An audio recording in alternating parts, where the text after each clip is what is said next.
is here. The time has finally come. The moment you have all been waiting for.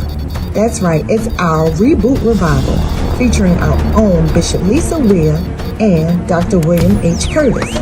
Wednesday, September the 15th, and on Thursday, September the 16th at 7 p.m. We will be on Facebook Live and on YouTube Live. In these strange pandemic times, what didn't you have time to do before that has you taken advantage of this altered time in your life? What are you doing to deepen and mature, perhaps to lengthen and expand your personality or your accesses or your spiritual depth or your faith reach? What are you learning? What are you trying? What are you exploring? What are you attempting? What are you sharpening?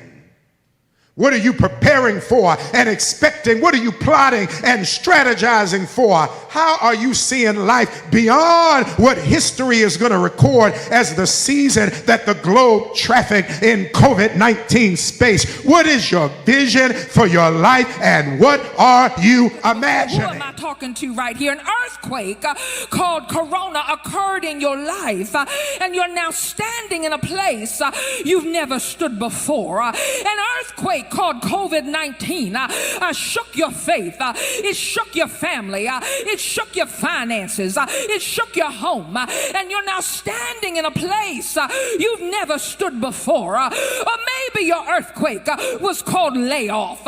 Maybe your earthquake was called business closed indefinitely.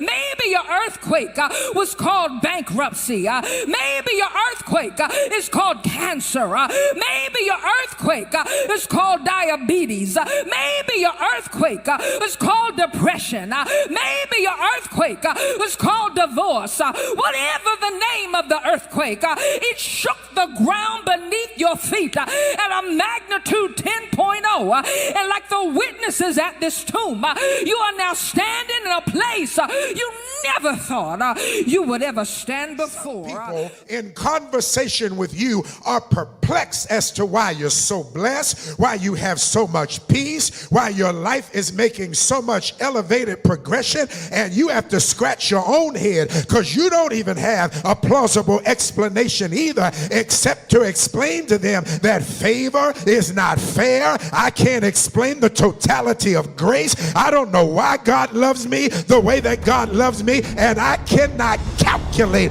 It's inestimable as to why God has decided to lay his hands on me and open doors for me and answer prayers the way he's answered my prayers and keep me going despite all of my physical frailty and limitations. I can't explain to you why the bullet missed me, why the door opened for me, why the drug did not fry my brain. I can't explain to you why the car bypassed the accident, didn't go down the ditch, why I wake up every morning and discover that a robber broke into the house down the street where my back door was unlocked, my front door was unlocked. Can't explain it except to suggest that God's grace, come on, I feel like preaching, is amazing.